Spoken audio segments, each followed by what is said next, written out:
President al-Assad stresses during his meeting with al-Ibrahimi that the success of any political action depends upon stopping the support of terrorist groups and putting pressure on the countries financing them.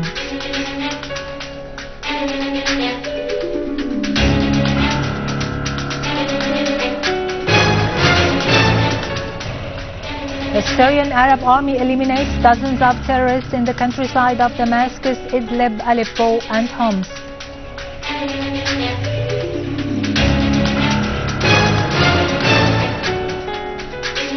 Hundreds of citizens in Al-Mu'addamiyya were evacuated into safe centers after being held under siege by armed terrorist groups.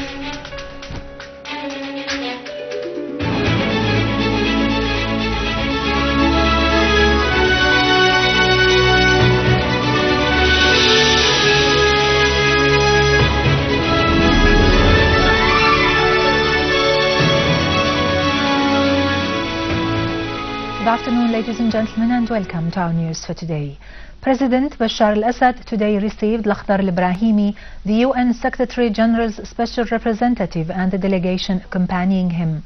President al-Assad was briefed by Mr. al-Ibrahimi on the latter's tour of a number of countries in the region within the framework of the current preparations for the convention of the International Conference in Geneva.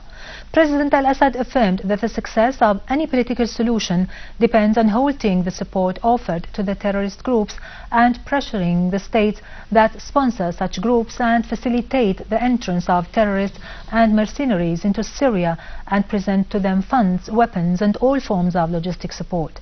His Excellency pointed out that this would represent the most important step towards creating the appropriate circumstances for dialogue and setting the necessary clear mechanisms to realize the aspired for objectives from such dialogue. President al-Assad said the Syrian people are the only side authorized to delineate Syria's future, and any solution that may be reached or agreed upon must win the approval of the Syrians and reflect their desire away from foreign interventions. On his part, Mr. al-Ibrahimi talked about the efforts exerted for the convention of the Geneva Conference, adding that they focus on providing the Syrians with ways to meet and agree on a solution to solve the crisis as soon as possible and outline an initial visualization of Syria's future. Head of the International Relations Committee at the Russian Federal Council, Mikhail Margilov, has affirmed that the decree of general pardon issued by President al-Assad yesterday contributes in an earnest way to settling the situation in Syria. Margilov said the Syrian leadership has implemented its program on time, adding that the Russian proposal to dismantle the chemical weapons has removed the danger of the so-called red lines, which the West had considered as a pretext for carrying out a military strike against Syria. Moreover, Margilov added the Western leaders were denied internal support in their own countries for their schemes against Syria. He said preparations are underway for the Geneva II conference, which is particularly important because the extremist terrorist groups have refrained from participating therein. Syria's permanent representative to the UN, Dr. Bashar al-Ja'fari, has reiterated Syria's condemnation of the coercive measures imposed by the USA and the European Union on the Syrian people, branding such measures as a flagrant violation of the principles of international law. Reading out Syria's statement at the UN General Assembly meeting on the need to end the economic, trade and financial blockade imposed by Washington on Cuba, Syria's permanent representative to the UN, Bashar al-Ja'fari, underlined the negative impact of such unilateral, hostile, illegitimate and coercive measures on the part of the USA and the European Union. Al-Ja'fari stressed Syria's full support for the Cuban government and friendly people in the face of the unjust American blockade. The siege imposed on Cuba for many decades, Dr. Al-Ja'fari said, has formed an unacceptable precedent that contravenes international law. It has harmed Cuba and its people in many ways and put the USA in direct confrontation with an international consensus in rejection of such a blockade. Al-Ja'fari pointed out that the unilateral coercive measures imposed by the USA and the European Union represent a flagrant violation of international law, a tool to strengthen Western hegemony on other states and peoples, and a means of political and economic coercion. Its aims, Dr. Al-Jafari warned, at affecting the independent political national decision-making and interfering in the internal affairs of the UN member states in a way that runs counter to the provisions of the UN Charter. Dr. Al-Jafari stressed that such measures reflect the policy of collective punishment pursued by those states, affirming that such measures would only ignite anti-West feelings.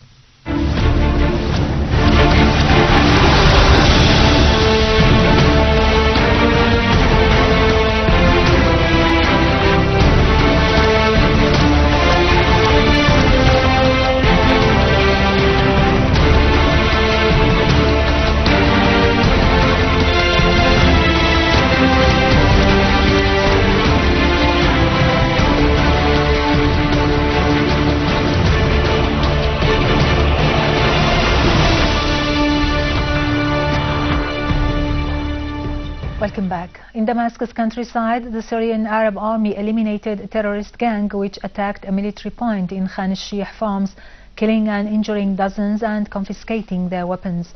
The army also targeted terrorist gangs east of Deir Atiyeh, south of Yabrud, north of Al-Nabak, south of Al-Nasiriyah and west of Al-Sarkha, destroying their weapons, including a mortar gun, south of Al-Sharif Mosque in Adra al-Balad.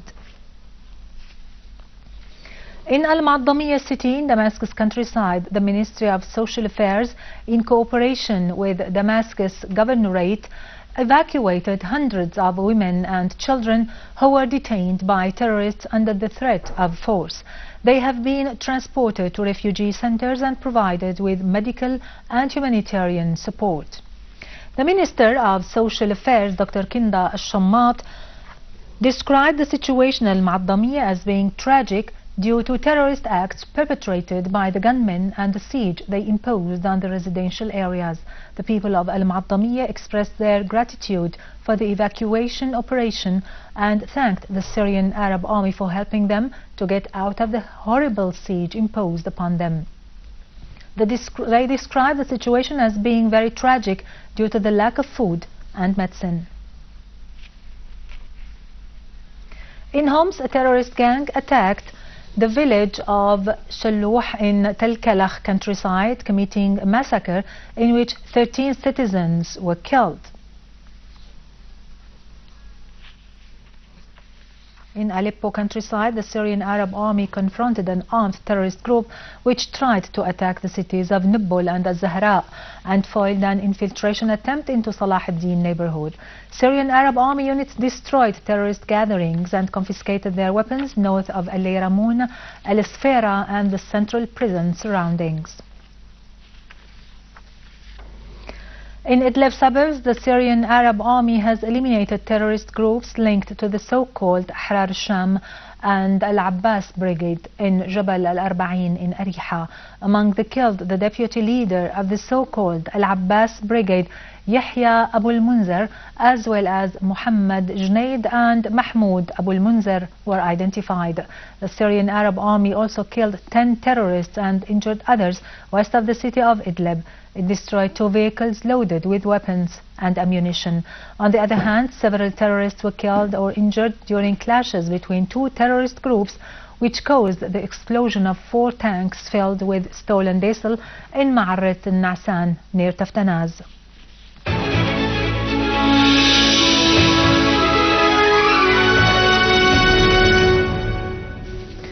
Within the framework of the negotiations between the Israeli entity and the Palestinian side under the auspices of the U.S., the Israeli forces of occupation released 26 Palestinian prisoners. 9 of them spent more than 20 years in the Israeli jails.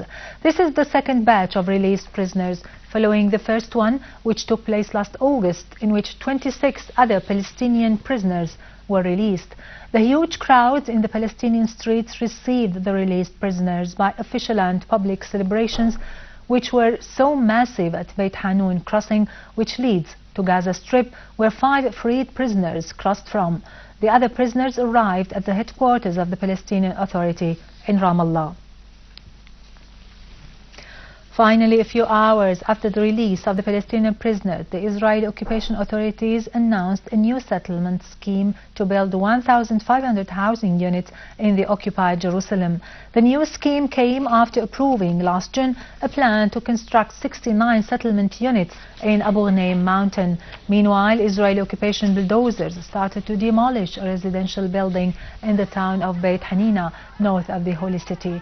Also, in a new aggression in the town of Taqwa, east of Beit Lahm, a Palestinian boy was injured by Israeli live bullets fired at random while storming into the town. Israeli forces of occupation also arrested 6 Palestinian young men in similar raids in several Palestinian cities. As part of the Israeli aggression on the Palestinian land, Israeli settlers committed a heinous crime by uprooting 600 olive trees and burning them by using chemical substance south of Nablus. With this, we end our news for today. Thank you for watching. For more details about Syria and the region and to view this bulletin again, you can always visit our website in English, syriaonline.sy. Now to latest business and market news with Vani Gunjan, but after a short break.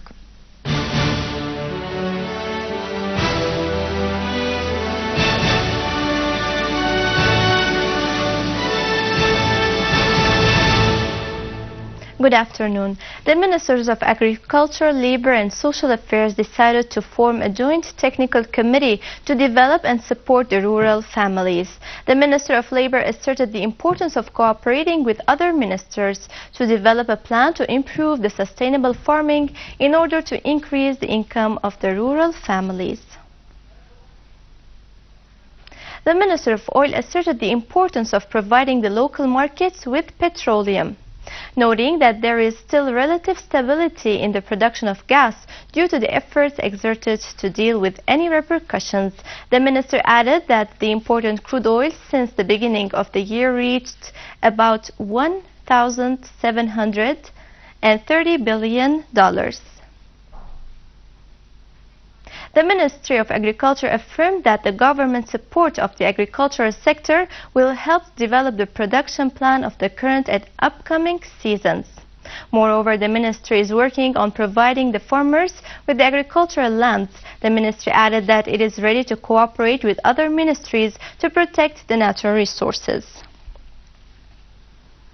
The Damascus Securities Exchange Index climbed since the beginning of the year in comparison to the same period last year, as the increase reached 480 points since the beginning of the year. On the other hand, the DSE index rose by 6 points as the total trading value rose to 15.6 million Syrian pounds. The prices of the U.S. crude oil fell, extending a second monthly loss, as an increase in the U.S. crude stockpile signaled demand in the world's biggest oil consumer. Futures slid 0.8%, while Brent for December settlement fell 42 cents to reach more than $108 a barrel.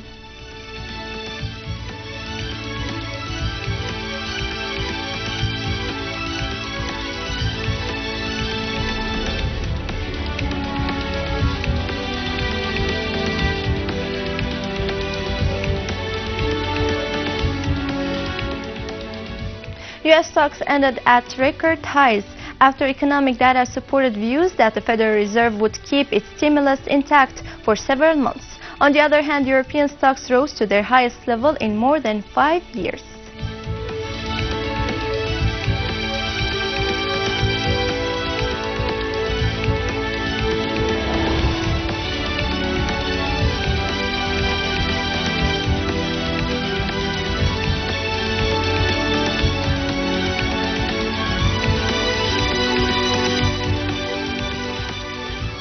Gold swung between gains and losses below a 5-week high on speculation that the Federal Reserve policy makers will maintain stimulus, and as physical demand slowed, gold for immediate delivery added 0.2% to reach $1,348 an ounce.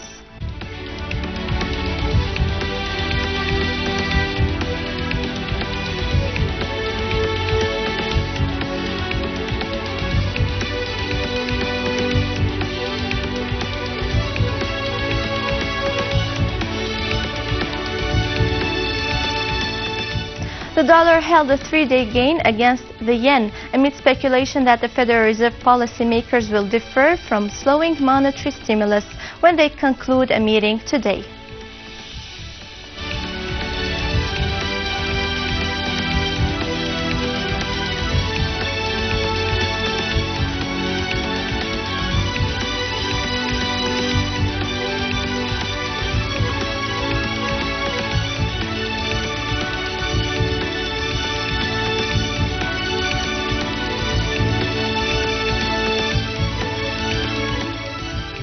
With this, we conclude our news. Thank you for watching and goodbye.